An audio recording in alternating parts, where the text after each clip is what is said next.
Vosotros y sobre todo de gente como Antonio Jesús y como Enrique, y Antonio Jesús, cuenta tu experiencia, así de tan amable.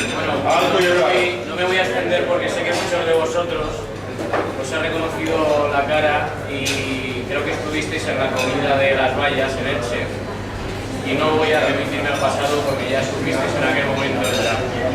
La situación ha cambiado, pero ha cambiado para peor. En aquel momento tenía de manera insostenible, he terminado con cerrar todos los negocios, he llegado incluso... ¿Cuántos empleados has llegado a tener tú? Llegué a tener 11 personas.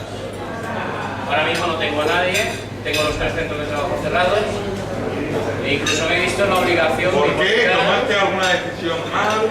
No, es la misma historia de siempre.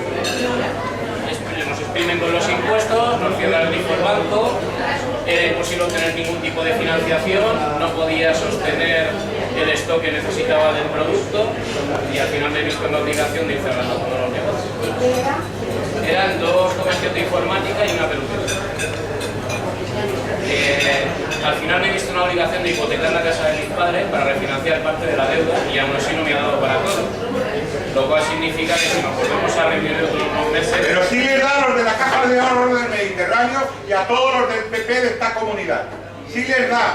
Lo peor no es lo que les da, lo peor es que encima nos condonan deuda. Y no podemos mantener la Generalitat Valenciana, ni podemos mantener la Comunidad de Murcia, ni 17 autonomías, ni abasto político. Hay que aclararse, porque esto va al desastre. Esto no ha hecho más que empezar. No ha hecho más que empezar, porque ahora es cuando hay que pagar los intereses y las facturas de todo lo que se ha despilfarrado y lo que sigue despilfarrando. Y se ha subido el 30% el gasto en las autonomías en el segundo trimestre. Los del PSOE y los del PP y los del PNV y los del CIU. Porque todos viven del cuento. Todos. Y por ejemplo California está ahora mismo decidiendo, California, la 7ª economía del mundo, no estamos hablando de Zimbabue, soltar a 40.000 presos, porque no los puede mantener.